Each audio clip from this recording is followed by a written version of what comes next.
पंचगनी में। I hope सबको atmosphere बहुत पसंद आया होगा। कितने लोग पहली बार पंचगनी आए? ओह, काफ़ी लोग फर्स्ट टाइम आए। सो यहाँ की खासियत बताता हूँ कि ये इंडिया का टॉप मोस्ट प्लेस है, गिनीज बुक में इसका रिकॉर्ड है। It's a second place in the world. पहली स्विट्जरलैंड है, सेकंड पंचगनी है फॉर एटमॉस्फेयर।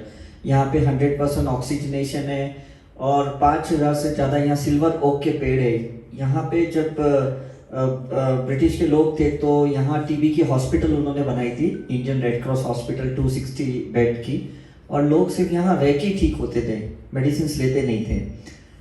और यही है, हमने 93-94 में हमने शुरुआत की यहाँ रिट्रीट की कैंसर पेशेंट्स की, और तब से लेके कंटिन्यूस अभी तक 250 से ज़्यादा हमने रिट्रीट यहाँ पे की होगी। एक छोटा छोटा ग्रुप यहाँ होता है पंचगनी में, बिकॉज बड़ा ग्रुप तो शिरडी में, वृंदावन में या ऋषिकेश में ऐसा होता है। आप लोग लकी हैं कि ऐसे एटमॉस्फेयर में इतने छोटे ग्रुप में आप इंजॉय कर रहे हो करके, राइट। ट्रांसफॉर्मेशन यहाँ इजी इसलिए है क्योंकि ऑक्सीजन ज़्यादा है। आप यहाँ जो भी सांसें लेते हो, उस सांसों में के साथ जो भी आपके विचार है, भाव है, जो भी आपके तनाव है, स्ट्रेस है, एंजाइटी है, फियर है, इनसिक्योरिटी, ये सारी चीज़ें आपकी निकल जाएगी यहाँ पे। एक साइंस का एक रिसर्च है कि 1 मिनट में अगर ऑन एन एवरेज देखें तो 72 टाइम्स हमारा हार्ट बीट होता है, इज राइट? आपको शायद पता होगा। तो एक बीट नॉर्मली 0.8 सेकेंड का एक हार्ट बीट होता है करके। उस एक हार्ट बीट को हम डिवाइड करते हैं 2 में। एक होता है कॉन्ट्रैक्शन ऑफ द हार्ट, एक होता है relaxation of the heart, diastole and systolic, जिसको हम मेडिकली कहते हैं। तो जब हमारा हार्ट कॉन्ट्रैक्ट होता है तो इसका मतलब हमारे बॉडी को ऑक्सीजन प्रोवाइड किया जाता है, और जब हमारा हार्ट रिलैक्स होता है तो हम ऑक्सीजन को बाहर से लेते हैं। समझ में नहीं? अब क्या है, जब हम डरते हैं, फियर है, एंजाइटी है, या जो कुछ भी है, हमारा कुछ तो डिस्टर्ब होता है, स्पेशली कॉन्ट्रैक्शन डिस्टर्ब हो जाता है। कॉन्ट्रैक्शन हमारा ज़्यादा समय तक चलता है, और ज़्यादा समय तक जब चलता है मतलब 0.3 सेकेंड चलना चाहिए, उसके जगह 0.5 सेकेंड, 0.6 सेकेंड ज़्यादा समय तक चलता है, तो ऑक्सीजन ज़्यादा मात्रा में लगने की क्षमता रहती है, और ऑक्सीजन इतनी होती नहीं है हमारे ब्लड में, और तब जाके हमें कुछ ना कुछ लिवर डिजीज, किडनी की डिजीजेस, अर्थराइटिस, इंसोमिनिया, ये अस्थमा, ये सारी चीज़ें, बीमारियां शुरू हो जाती है करके। अब जब यहाँ पे आते हो ऐसे पंचगनी के जगह पे जहाँ पे ऑक्सीजन अच्छा है, तो आपका कॉन्ट्रैक्शन लेवल बहुत कम होगा, बिकॉज बहुत कम समय में आपको ज़्यादा ऑक्सीजन मिलने वाला है। ये चीज़ ध्यान में रखना। तो आप यहाँ बहुत रिलैक्स फील करोगे। इसलिए ब्रिटिश वालों ने मसूरी या माथेरान या महाबलेश्वर, ये पंचगनी ऐसी जगह चुनी थी जहाँ पे वो रिलैक्सली रह पाए करके, इज राइट। इसलिए हम हिल स्टेशन पे जाने की बात करते हैं, क्योंकि आपको पता है कि पेड़ ऑक्सीजन छोड़ते हैं, कार्बन डाइऑक्साइड लेते हैं, हम ऑक्सीजन लेते हैं, कार्बन डाइऑक्साइड छोड़ते हैं। अब जहाँ इतने पेड़ पौधे हैं तो डेफिनेटली आपका ऑक्सीजन का जो इनटेक है पेड़ों से ज़्यादा आपको मात्रा में मिलने वाला है। तो 30-40% तो आप ऐसे ही ठीक हो जाओगे। ये एटमॉस्फेयर का एक फायदा है आपको, राइट। ऋषिकेश जाते हो तो वहाँ क्या होता है, वहाँ पे ether element and water element का संगम है, जो बहुत रेयरली है, जो हमने रिसर्च किया है। तो वहाँ गंगा माँ के वजह से, और वहाँ पे ईथर का मतलब स्काई एलिमेंट, जहाँ पे साधना, समाधि, तप किया है लोगों ने, तो उसके वजह से स्पिरिचुअलिटी बहुत है वहाँ पे। तो वहाँ पे भी ज़्यादा आपको फायदा होगा जब कभी ऐसे रिट्रीट में ऋषिकेश आओगे। वृंदावन शिरडी में क्या होता है कि कृष्ण है या साईं बाबा है, ये लोग अपने हार्ट चक्र खोल के उन्होंने बहुत लीलाएं की हैं, बहुत सेवाएं की हैं, लोगों की बहुत ये की है, हीलिंग की है। तो ऐसे जगह पे जब हम जाते तो हम भी सिंक हो जाते हैं, हमारा भी हृदय चक्र खुल जाता है। मतलब जो चीज़ हम पकड़ के रखे रहते नहीं, हम नहीं छोड़ेंगे, एक दिन तो रिवेंज लेंगे, एक दिन तो ये करेंगे, सब छूट जाता है, ऐसा है। तो यहाँ पे भी है ना, डायलेशन होता है, मतलब कॉन्ट्रैक्शन कम होता है और डायलेशन ज़्यादा होता है, और डायलेशन ज़्यादा होने की वजह से, रिलैक्स ज़्यादा होने की वजह से ज़्यादा ऑक्सीजन हम ले पाते हैं। Is it right? तो अभी आपको समझ में आता है कि जब भी हम मंदिर, गुरुद्वारा या कहीं पे भी जाते हैं, हम नॉर्मली हार्ट चक्र पे ही फोकस करते हैं, है ना। कोई भी तीर्थ स्थानों पे, मतलब अगर हम वैष्णो देवी जाते हैं या जैन तीर्थ स्थान पे जाते हैं या हम कहीं पे भी तिरुपति बालाजी जाते हैं, तो हम ऐसे नमन करते हैं, धरती को छूते हैं और हृदय चक्र को हाथ लगाते हैं, या धरती को छूते हैं और यहाँ पे हाथ लगाते हैं, राइट। तो ये साइंस है कि ये जो 5 एलिमेंट्स है, पंच महाभूता जिसको कहते हैं, इसको बायोमेट्रिक्स कहते हैं। जैसे आजकल आप आधार कार्ड पे बायोमेट्रिक्स करते हो ना, या अपना अटेंडेंस देते हो ऑफिस में, तो ये जब हम ऐसे टच करते हैं उसके बाद यहाँ जैसे टैप करते हैं तो हमारा खुल जाता है, टच करते हैं यहाँ पे छूते हैं खुल जाता है। तो जब खुलता है तो इसको पोर्टल कहते हैं। पोर्टल का मतलब है गेटवे, चक्र का गेटवे होता है। जैसे अभी ये पंखा है ना, ये देखो चल रहा है तो हवा आ रही है, ये पंखा नहीं चल रहा है तो हवा नहीं आ रही। तो ये जो चक्र ऑसिलेट हो रहे हैं ये और अच्छे से स्पिनिंग होंगे, खुल जाते हैं और ज्यादा हवा जाती है, ऑक्सीजन जाती है। रियल स्पिरिचुअलिटी साइलेंस है, रियल स्पिरिचुअलिटी स्माइल है। रियल स्पिरिचुअलिटी का मतलब होता है जहां पे हम एयर और ईथर के साथ ज्यादा हैं, अर्थ वाटर फायर के साथ ज्यादा नहीं होते स्पिरिचुअलिटी में, वो मटेरियल मैनिफेस्टेशन के लिए होते हैं। तो यहाँ एयर ज्यादा है, ऋषिकेश में ईथर ज्यादा है। तो ऐसे जगह पे अगर आप जाओगे, ये सारी प्रैक्टिस करोगे तो आपको बहुत मजा आएगा। और हम आपको यहाँ पे ईथर एलिमेंट के बहुत सारे सिंबल सिखाने वाले, करोनाइलिंग के, साइकिक सर्जरी के, मनी अबेंडेंस के, बहुत सारे सिंबल सिखाएंगे। उसके बाद हम लोग आपका रिग्रेशन करेंगे ताकि पुरानी चीजों को, नीचे के 3 चक्रों को आप डायलेट करोगे जो आपने कॉन्ट्रैक्ट करके रखा है, और फिर आपने ऊपर से ऑक्सीजन को लिया तो नीचे के चक्र हील हो जाएंगे। तो जो भी आपके गिले शिकवा हैं, जो भी आपके इश्यूज हैं, फाइनेंशियल इश्यूज है, रिलेशन के इश्यूज हैं, हेल्थ के इश्यूज हैं, ये सब निकल जाएंगे आपको। तो एज अ डॉक्टर मुझे ये साइंस कभी समझ में नहीं आया, बिकॉज हमारे मेडिकल सब्जेक्ट्स में ये सारी चीज़ें नहीं आती है। मैंने बॉम्बे में रामकृष्ण से लेके लीलावती हॉस्पिटल में या दिल्ली में एम्स हॉस्पिटल में कितने जगहों पे मैंने काम किया है, कभी ये साइंस हमें किसी ने समझाया नहीं था कि हमें 5 एलिमेंट्स का क्लियरेंस करना है, क्योंकि हमारी बॉडी पंच महाभूता से बनी है, इज राइट। और इसमें भी एयर ईथर का इतना इंपॉर्टेंस है, ये किसी ने नहीं बताया। हम नॉर्मली आसमान में कब देखते हैं, कब देखते हैं? 3 ही कंडीशन में देखते हैं, बारिश आने वाली है तो देखते हैं, राइट, रेनबो होता है तो देखते हैं, या सूरज उग गया है तो देखते हैं, अदरवाइज हम देखते नहीं। हमें लगता है इसका तो किसी ने हमें इंपॉर्टेंस बताया नहीं। लेकिन आपको पता नहीं है एक चीज, कि आसमान में सारे जो हम कहते हैं देवी देवता हैं वो बसते हैं, बसते कि नहीं? आप कहाँ बसते हो? धरती पे बसते हो। तो जब आप धरती पे बसते हो, घर पे रहते हो या ऑफिस में जहां पे भी रहते हो, आप बातें करते हो कि नहीं? चर्चाएं करते हो कि नहीं एक दूसरे के साथ? तो वो ऊपर आसमान में बातें करते हैं और वो लाइट कोड लैंग्वेज से बातें करते हैं। कौन सी लैंग्वेज से? लाइट कोड लैंग्वेज, सिंबल से बातें करते हैं। और हम उन्हीं के सिंबल्स अब सीखने वाले हैं, लैंग्वेज सीखने वाले, कम्युनिकेशन करेंगे अभी हम उनके साथ, राइट। तो हमारे माँ बाप है ना, पहले हमें मदर टंग सिखाते हैं। कल ये आए तो मैंने इनको पहला क्वेश्चन पूछा, आप घर पे कौन सी भाषा बोलते हो? Mother tongue. फिर माँ बाप ने हमें काबिलियत बनाया स्कूल कॉलेज जाके कि भाई आप जाके कोई जॉब करो, बिजनेस करो, उसके लायक बनाया हमें। लेकिन कभी हमें इस लायक नहीं बनाया कि हम गॉड से बातें करें। उनकी लैंग्वेज हमें माता पिता ने नहीं सिखाई। क्यों नहीं सिखाई? क्योंकि उन्होंने नहीं सीखी थी। उन्होंने सिर्फ रिचुअल सीखी थी, उन्होंने सिर्फ धर्म ध्यान सीखा था, उन्होंने कर्म कांड सीखा था, उससे ज्यादा उन्होंने कुछ नहीं सीखा। Am I right? मतलब उन्होंने मंदिर, गुरुद्वारा, चर्च में जाना, माथा टेकना, वहां प्रार्थना करनी, प्रेयर करना, मंत्र चैंट करना, ये सब सिखाया था। हमें एयर का और ईथर का नॉलेज उन्होंने नहीं दिया। उन्होंने कभी साइलेंस में बैठने का हमें मौका नहीं दिया। हम साइलेंटली बैठते तो बोलते क्या हुआ, डिप्रेशन में आ गए, कोई टेंशन है। मतलब हमें शांति से बैठने ही नहीं देते कोई दुनिया में। और जब तक आप शांति से नहीं बैठोगे, एयर एलिमेंट अंदर जाएगी नहीं आपकी। Is it right? अब इस कोरोना ने आपको सिखा दिया सभी को, जब लॉकडाउन मार्च से सितंबर, शांति से बैठो अपने घर पे और अपने लंग्स को एक्सपांड करते हुए बैठो, तो दूसरे की इन्फेक्शन अंदर नहीं जाएगी। और डिस्टेंस मेंटेन करो, स्पेस मेंटेन करो। Is it right? ये सिखा दिया।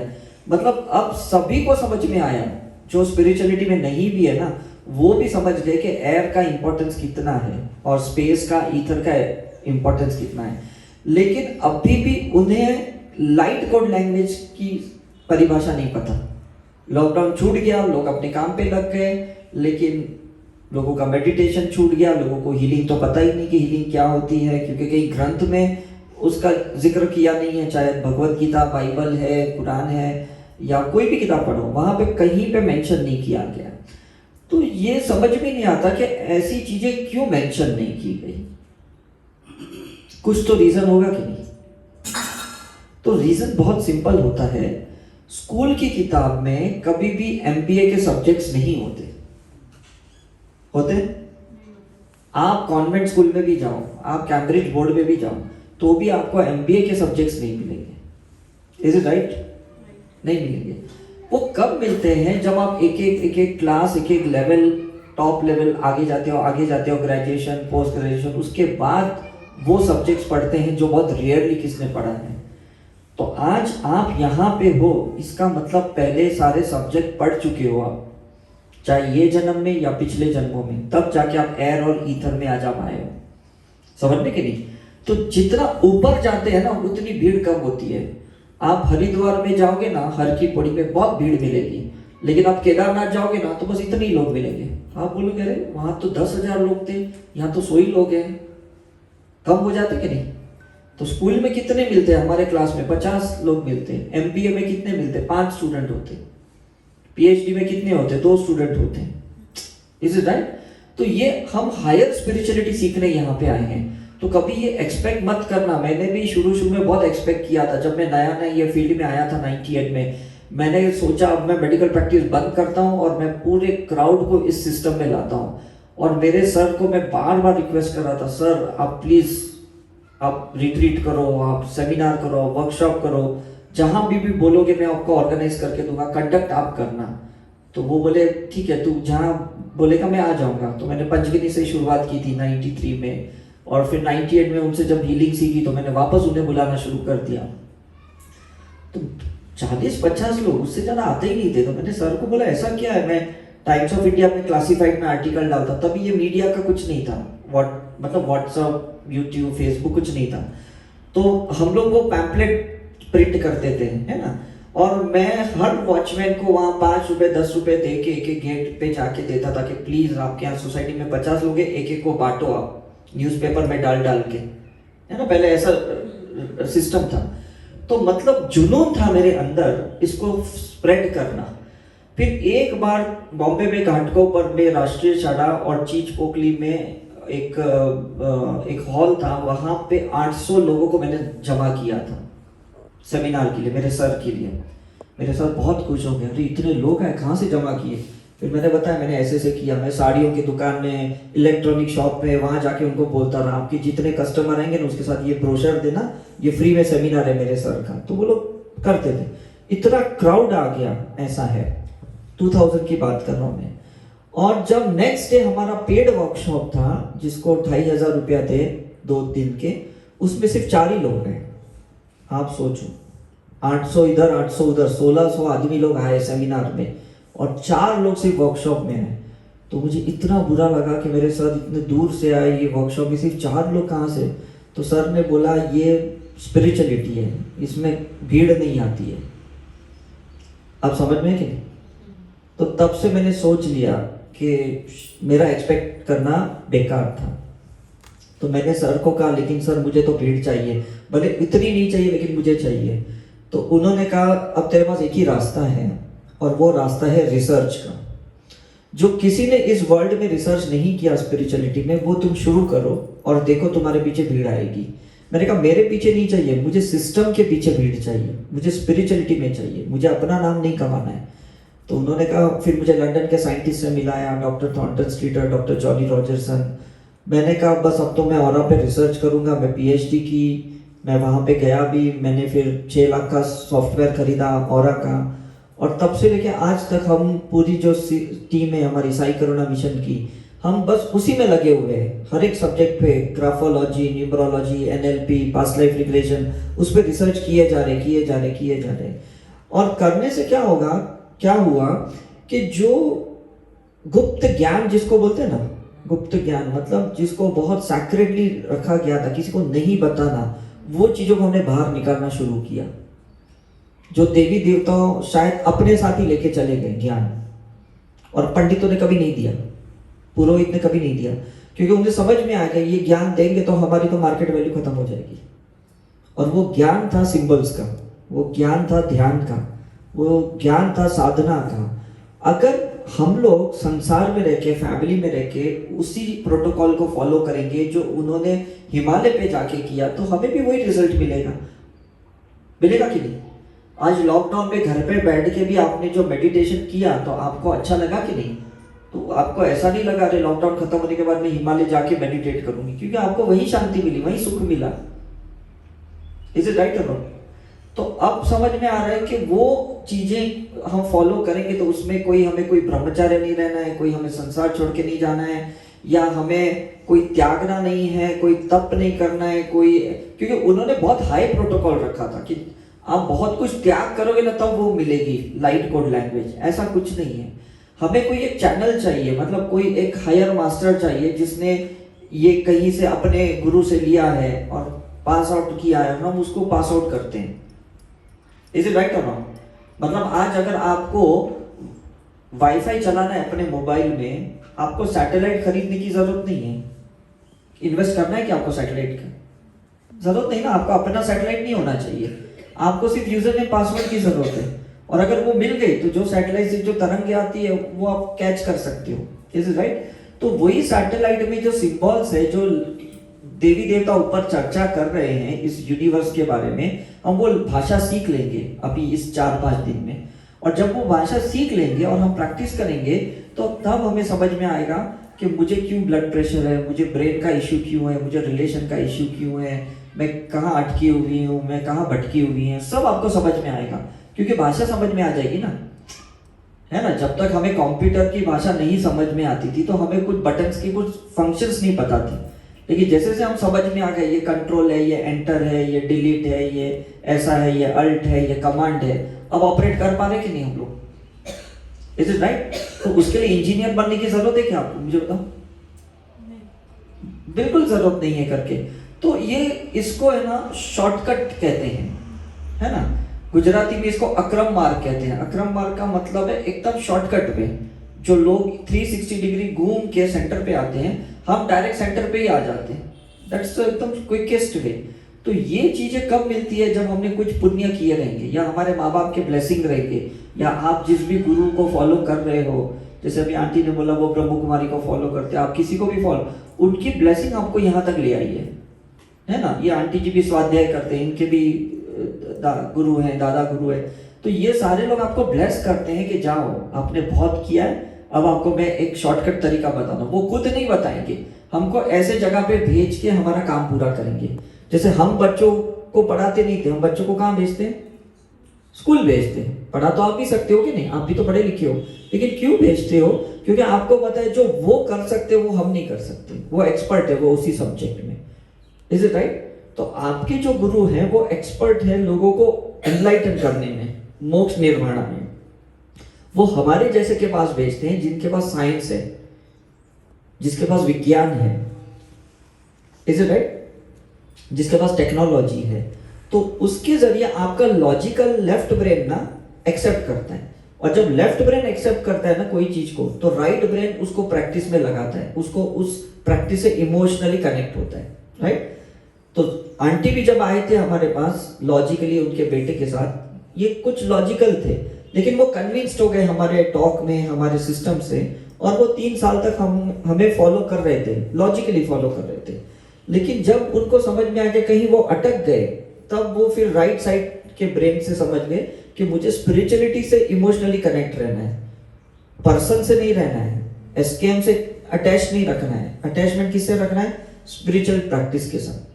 आप हमें छोड़ भी दो, हमें कोई प्रॉब्लम नहीं है, प्रैक्टिस कभी मत छोड़ना। You got my point? Because ultimately वो चीज आपको आगे ले जा रही है। कल आपने लॉकडाउन में शायद रामदेव बाबा के देखे होंगे वीडियोस, आज आप नहीं देखते हो, लेकिन अगर आप प्राणायाम कपालभाति करते हो तो आपको वही रिजल्ट मिलेंगे। इज इट राइट और रॉन्ग? तो आपको क्या है, पीरियोडिकली अपने प्रैक्टिस को फॉलो करना है, पीरियोडिकली नए नए साइंस की जो रिसर्च हुई है उसके वीडियोस देखना है कि अब नया क्या आया, अब नया क्या आया। तो बीच में जो लेफ्ट ब्रेन दखल करेगा ना टाइम मैनेजमेंट के लिए, मनी मैनेजमेंट के लिए, कि नहीं नहीं तूने बहुत टाइम वेस्ट किया, तूने बहुत पैसा वेस्ट किया, तो उसको सेटिस्फाई करने के लिए वापस आपको ये ऐसे ही हमारी वीडियोस देखनी पड़ेगी, उसको समझाना पड़ेगा मैंने टाइम वेस्ट नहीं किया, मैंने कुछ अलग ज्ञान प्राप्त किया है, तो वो आपको प्रैक्टिस करने देगा, नहीं तो प्रैक्टिस करने नहीं देगा। वो कहेगा वहां तो जाओ फ्री में, वहां पैसे नहीं लगते, तो आपको भटका सकता है आपका left brain. Is it right? होता है कि नहीं मुझे बताओ। जैसे हम डॉक्टर के पास जाते हैं ना, और वो 500-1000 रुपया कंसल्टिंग चार्ज लेता है और फिर एक क्रोसिन मेटासिन लिखता है, नेक्स्ट टाइम कुछ होता है तो आपको लगता है क्यों जाऊंगा, डायरेक्ट नहीं मेडिकल स्टोर से लूं। ये लेफ्ट ब्रेन दखल करता है कि नहीं, इंटरफेयर करता है कि नहीं? लेकिन जो डॉक्टर कंसल्टिंग के बाद लिख के देता है और जो आप खरीदते हो डायरेक्ट, उसमें जमीन आसमान का फर्क है, जमीन आसमान का फर्क है। आप स्विगी जोमेटो से ऑर्डर करते हो और आपकी मदर जो खाना बनाती है, वाइफ बनाती है, उसमें जमीन आसमान का फर्क है। फर्क है कि नहीं मुझे बताओ। आपको लगेगा नहीं यही तो खाना है, नहीं बहुत फर्क है। फर्क किस में है? किसी की ज्ञान लगती है, किसी की साधना लगती है, किसी की एनर्जी उसमें लगती है। Is it right? और एनर्जी का और नॉलेज का ही लाइफ में खेल है, बाकी कोई खेल ही नहीं है दुनिया में। पहले के जमाने में लोगों को पता भी था मैं डॉक्टर के पास जाऊंगी वो मुझे लाल दवाई ही देने वाला है, तो भी लोग जाते थे, भले 2 घंटा लाइन में बैठ के भी वो बॉटल शीशी लेके जाते थे। वो वहां टिक मार्क होता था कि ये सुबह लेना, शाम को लेना, लेकिन उनको लगता था बस डॉक्टर का चेहरा देख लिया ना, वो डॉक्टर ने लाल दवाई दी। लेफ्ट ब्रेन यूज नहीं करते थे पहले के जमाने के लोग। 7 किलोमीटर 10 किलोमीटर चलते थे सिर्फ 4 डोज की लिक्विड की दवाई लेने के लिए। अभी तो सब कुछ अवेलेबल है, मतलब कार अवेलेबल है, सब कुछ अवेलेबल है, लेकिन तो भी हम डॉक्टर के पास नहीं जाते, शॉर्टकट ये करते। उन्होंने इतनी अभ्यास किया, इतनी पढ़ाई की, डिग्री ली है, इतना मतलब नॉलेज एक्सपीरियंस लिया, उसके बाद आपको देते हैं, तो प्लीज उसकी वैल्यू करो आप। जब आप उनकी वैल्यू करोगे ना, तो आपकी बीमारी निकल जाएगी। कोई भी चीज ऐसे शॉर्टकटली मत अपनाओ जहां पे आपने कुछ उसमें इनपुट्स नहीं डाला है। Is it right? आपका अपना इनपुट होना चाहिए, इसलिए हमने आपको यहाँ पे बुलाया है और आपको हम सिखाएंगे और अपनी इनपुट्स कैसे डालनी है, अपनी प्रैक्टिस कैसे करनी है, अपनी हीलिंग। अदरवाइज तो हम आपसे 5-10 हजार रुपए लेके भी आपकी हीलिंग कर सकते थे। हमारे पास ऐसी अच्छी टीम है, राइट? हम बोलते थे आपके प्रॉब्लम है, पैसा दे दो हमें, आपके फोटोज दे दो, हम हीलिंग करेंगे। लेकिन ये सब टेम्पररी खेल है। परमानेंट क्या है? आप खुद सीखो, आप खुद प्रैक्टिस करो, आप खुद अपने पे इन्वेस्ट करो। हमें क्यों हायर कर रहे हो आप? एक्सेक्टली ना, कहते हैं ना भाई तुम 10 लाख रुपया दे, 10,000 दे दो, हम 10 लाख राव केतु का जाप करेंगे। ऐसा क्यों करना है आप लोग को? Is it right? मतलब मुझे जब लगता है मैं थोड़ा डाउन हो गया हूं, तो मैं वैष्णो देवी जाता हूं, मैं तिरुपति जाता हूं, मैं हिमालय पे जाता हूं, भले कितना भी खर्चा हो, 1-1.5 लाख खर्चा हो, मैं रिचार्ज होके आता हूं इवेंट के लिए। Is it right? तो ये अगर आप अपने के लिए एक्सपेंस नहीं करोगे, अपने लिए ऐसा टाइम नहीं निकालोगे ऑफिस से, घर से, तो फिर मुझे बताओ कौन फिर आपके लिए इन्वेस्ट करेगा? अगर आप ही इन्वेस्ट नहीं करोगे तो आपको लगेगा नहीं आजकल यूट्यूब पे सब कुछ अवेलेबल है, मुझे जाने की क्या जरूरत है। उस दिन को मैं कह रहा था आप सन पेंडेंट पहन लो, बोलते अरे वाह चलो, तो मैं रिट्रीट में नहीं आता हूँ, मैं सिर्फ सन पेंडेंट ही पहन लेता हूँ। मैंने कहा एक पेंडेंट से कुछ रिट्रीट रिप्लेस थोड़ी होने वाली है क्या नहीं? सन पेंडेंट क्रिस्टल का अपना काम करने वाला है, और रिट्रीट में जो 5 दिन हमारे साथ रहोगे, हमारी एनर्जी के साथ रहोगे, उसमें आपको पता चलेगा कि क्या फर्क पड़ता है। इज इट राइट और नॉट? तो आपको बहुत मजा इसलिए आएगा क्योंकि ये चीजें आपको कहीं सीखने को नहीं मिलेगी। कितने भी पंडित पुरोहित के पास जाओ, अपने दादा दादा नाना के पास जाओ, वो कहेगा ये तो हमें भी नहीं पता था, हमने हनुमान चालीसा पढ़ा था, हमने भगवत गीता पढ़ी थी, लेकिन ये चीजें हमें नहीं पता था। Is it right? मेरी दादी 95 की एज में मेरे से हीलिंग सीखी, मेरे नाना जी 81 की एज में मेरे से यहीं पंचगिनी में हीलिंग सीखे थे, और वो 7 साल उन्होंने प्रैक्टिस किया आफ्टर द पैरालिटिक अटैक, और वो ठीक हो गए। तो कहने का मतलब ये चीज जो आप लेके जा रहे हो ना यहाँ से, ये सिर्फ आप अपने लिए नहीं ले जा रहे हो, you are investing on the behalf of your whole family. तो ये इन्वेस्टमेंट बहुत छोटी है, ये फिर आपके लिए 20-25 हजार कोई मायने नहीं रखते जब आप पूरी फैमिली के बिहाफ पे इतना इन्वेस्ट कर रहे हो। मैंने अभी तक 44 लाख से ज्यादा इन्वेस्ट किया है अपनी इस नॉलेज के लिए, तो मुझे कभी ऐसा आज तक गिल्ट नहीं हुआ यार क्यों इतना पैसा डाला, इस इतने लाख में तो एक मकान आ जाता बॉम्बे में, भले 1 BHK 2 BHK आता, 1 BHK आ जाता, लेकिन मेरा इन्वेस्टमेंट अगर लाखों लोगों को काम में आया है और मैं एक 400 स्क्वायर फीट की जगह लेता तो डेफिनेटली मेरे लिए पब्लिक इन्वेस्टमेंट बड़ी चीज है। You got me? तो कहने का मतलब है आप यहाँ पे जो आए हो, समझ लो कितने हजारों लाखों लोगों का फायदा होगा। कैसे फायदा होगा? आपको जाके हमारे जैसे कुछ सिखाना नहीं है, आपको अपनी सेल्फ फीलिंग करनी है ये इंटेंशन से कि मेरे जितने सोल कनेक्टेड लोग हैं अब ये व्हाइट लाइट एनर्जी उनको जा रही है। बस इतना ही बोलना है आपको। Is it right? कोई आपको व्हाट्सएप पे कोई एक अच्छा मैसेज भेजता है, आप ग्रुप में भेजते हो तो लोग खुश होते कि नहीं? होते कि नहीं? मतलब ग्रुप में कुछ लोग तो बोलते अरे वाह क्या मैसेज भेजा है, ऐसा है। तो मैं ये कहता हूँ यहाँ से सीखने के बाद अपनी इतनी अच्छी सेल्फ प्रैक्टिस करो कि जितने आपके बायोलॉजिकल फैमिली है या सोल कनेक्टेड लोग हैं, रिलेटिव्स है, फ्रेंड्स है, कलीग्स है, बॉस है, क्लाइंट्स है, आपके जो भी लोग हैं, सबको एनर्जी मिले और उनको पता भी नहीं चलेगा। यहाँ बैठे बैठे पंचगिनी जैसे जगह पे आप उनके लिए इतनी दुआएं कर रहे हो, और कुछ लोग शायद फिजिकल बॉडी छोड़ के भी चले गए, उनके लिए भी आप दुआएं करो, क्योंकि कहीं तो है कि नहीं उनका अस्तित्व। Is it right? चाहे वो अभी चले गए या कोरोना में चले गए या 10 साल पहले चले गए, कहीं तो है कि नहीं वो, तो उनकी चेतना, उनकी आत्मा ने कहीं तो रीबर्थ लिया है, वो और कोई फैमिली में गए। लेकिन आपका कर्तव्य बनता है कि आपने उनसे कुछ तो लिया है और आपको कुछ तो देना है। अब ये चीज अगर आप नहीं दोगे थ्रू योर सेल्फ फीलिंग, तो आपको एक जन्म लेके उनके साथ टाइम स्पेंड करना पड़ेगा। You tell me which is the better? हाँ, बहुत इजी है कि नहीं यहाँ बैठे बैठे? बिकॉज आपको उनके साथ नलीफाई तो करना है, कर्म क्लियरेंस तो करना है, आपके जो भी एंसेस्टर्स है ये वो। तो आप बेटर क्या है कि जो भी आपको यहाँ सिखाया जाएगा, जो भी आपको शक्ति मिल जाएगी, उस वक्त इंटेंशन रखना है कि ये सारा ज्ञान, सारा एक्सपीरियंस, सारी हीलिंग, सारे सिंबल्स अब ये उनको गए जिनके साथ मेरी आत्मा जुड़ी है। बस इतना ही तो बोलना है आपको। तो बाय डिफॉल्ट ये ग्रुप में मैसेज जाता है ना, वैसे जाएगा ये, और उनको वो लाइट स्पार्क्स मिलेंगे। तो वो अब जहां पे भी हैं, कहीं अटके हुए रिलेशन में या फाइनेंस में, कभी हेल्थ में, वो वहां से आगे निकल जाएंगे। तो ये सारी चीजें है ना अनकंडीशनल होती है, इसमें कोई क्रेडिट लेने वाली बात नहीं होती है, किसी को बताने की जरूरत नहीं कि देखो मैंने आपके लिए क्या किया। अगर बताने जाओगे तो एक फुल स्टॉप आएगा, है ना? हमने सीखा था ना फुल स्टॉप, सेगमेंट या क्या कहते हैं लाइन, उसका डिफरेंस हमने सीखा था कि नहीं? समझ में कि नहीं? तो हमें पर नेवर एंडिंग करना है काम, ऐसा फुल स्टॉप वाला काम नहीं करना है। हम ग्राफोलॉजी में भी जब मैंने 7-8 साल बहुत रिसर्च किया, उसमें एक चीज समझ में आया कि सिग्नेचर के नॉर्मली हम डॉट्स डालते हैं ना। अभी समझो मैं उदय एस शाह हूं, तो उदय के बाद डॉट डालूंगा, यू के बाद डॉट डालूंगा, एस के बाद डॉट डालूंगा, फिर शाह लिखूंगा। तो डॉट से क्या होता है, हमारा एक ब्रेक हो जाता है, कनेक्टिविटी नहीं रहती है सन एंड फादर के बीच में, समझ के नहीं, फादर एंड सरनेम के बीच में कनेक्टिविटी नहीं रहती है। अगर वो डॉट निकाल दोगे ना तो आप इंफिनिटी पे पहुंच जाओगे। बस इतना चेंज आपको लाना है कि लाइफ से डॉट निकाल देना है। डॉट और डाउट, ये दो चीज लाइफ को खराब करती है, इस दोनों चीज को आप लाइफ से निकाल दो, राइट? तो आपको डाउट इसलिए नहीं रखना है बिकॉज आपसे ज्यादा सीनियर यहाँ पे कुछ लोग हैं जो प्रैक्टिस पहले कर चुके हैं। आपसे ज्यादा सीनियर किसी के पास डिग्री है, उसने ये मॉडलिटी को, मॉड्यूल को ये अपनाया है। तो आप पहले तो ये सोचो कि हाँ, जब वो उसने अपनाया मतलब कुछ तो होगा कि नहीं, तो वो डाउट पहले ही निकाल दो। और जब डाउट निकाल के कुछ चीज सीखोगे ना तो बहुत मजा आएगा।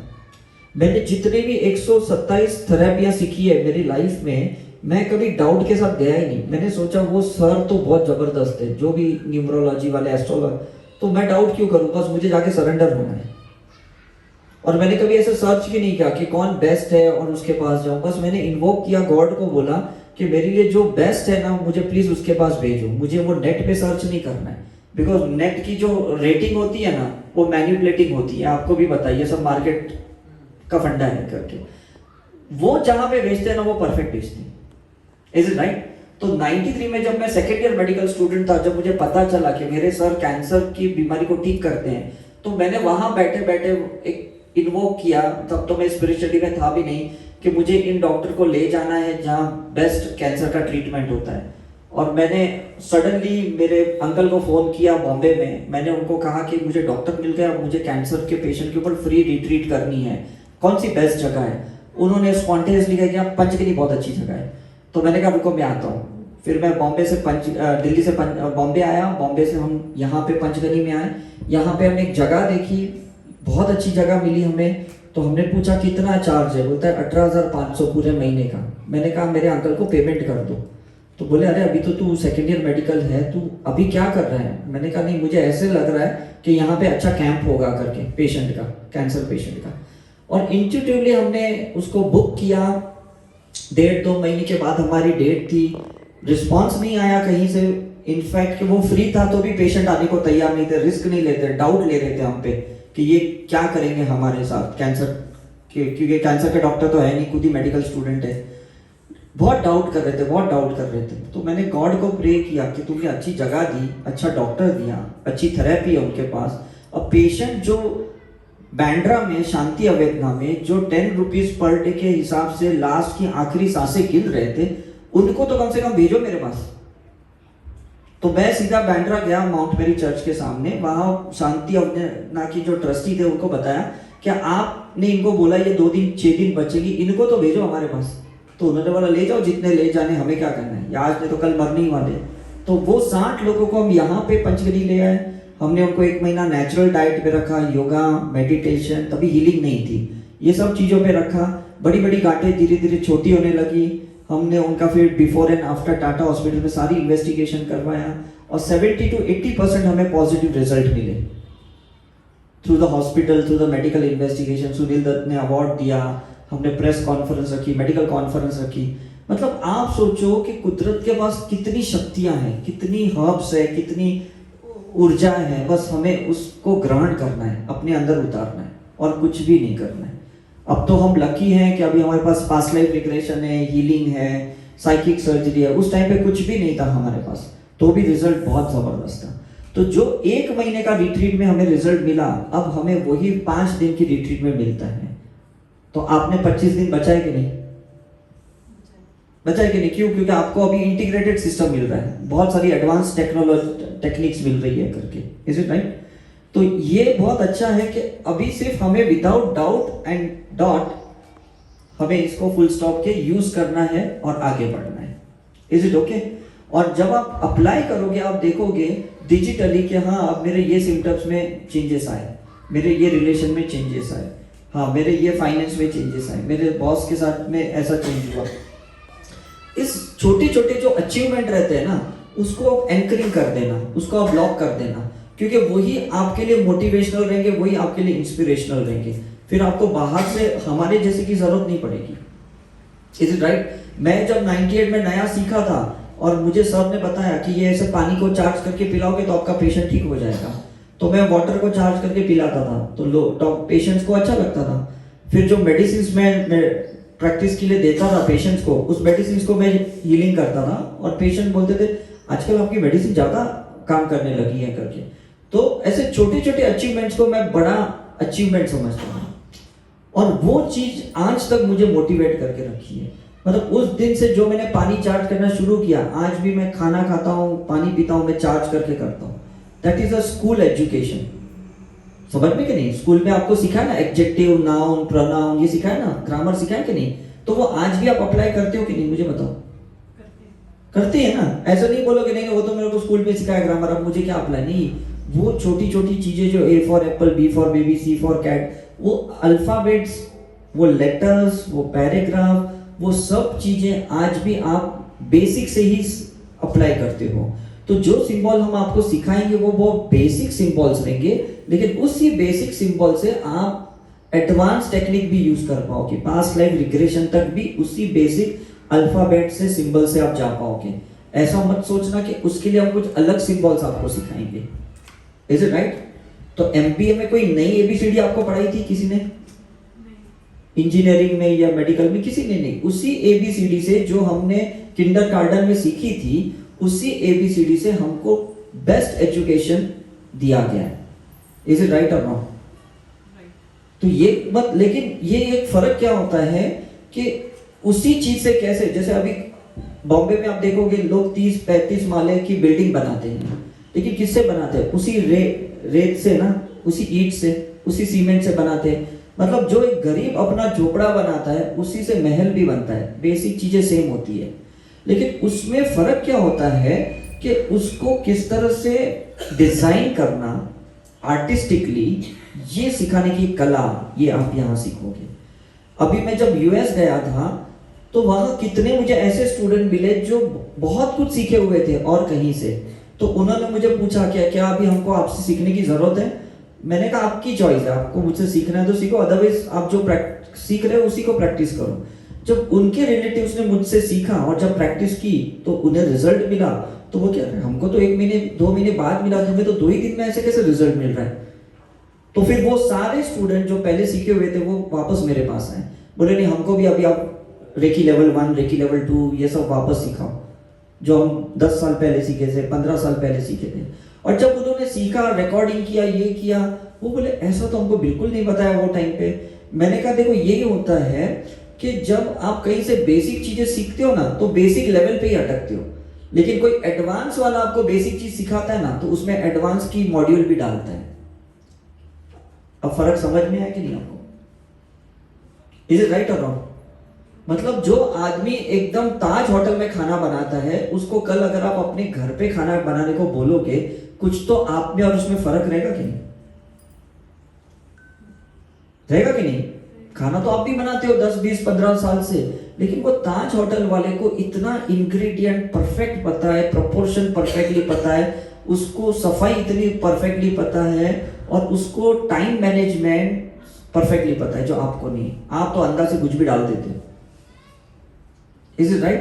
तो ये फर्क होता है फाइन ट्यूनिंग से।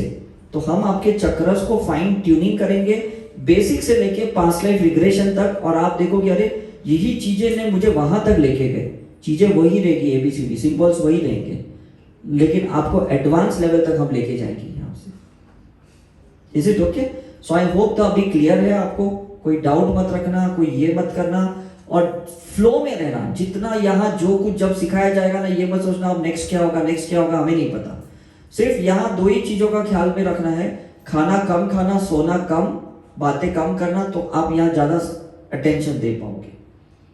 Is it right? नहीं तो नॉर्मली क्या है, लोग जब घर से बाहर निकलते हैं तो थोड़ा डाइट बढ़ जाता है, खाना बढ़ जाता है, एकदम अच्छा खाना है, घूमना है, सोना, ये सब यहाँ मत करना। जितना कम समय आप पर्सनली डालोगे तो यहाँ हमारे साथ ज्यादा टाइम स्पेंड कर पाओगे। Is right? तो जितना स्पेंड करोगे, ये इन्वेस्टमेंट आपको लाइफ लॉन्ग याद रहेगा कि ये 5 दिन मेरे जिंदगी बदल दिए मेरे, है ना?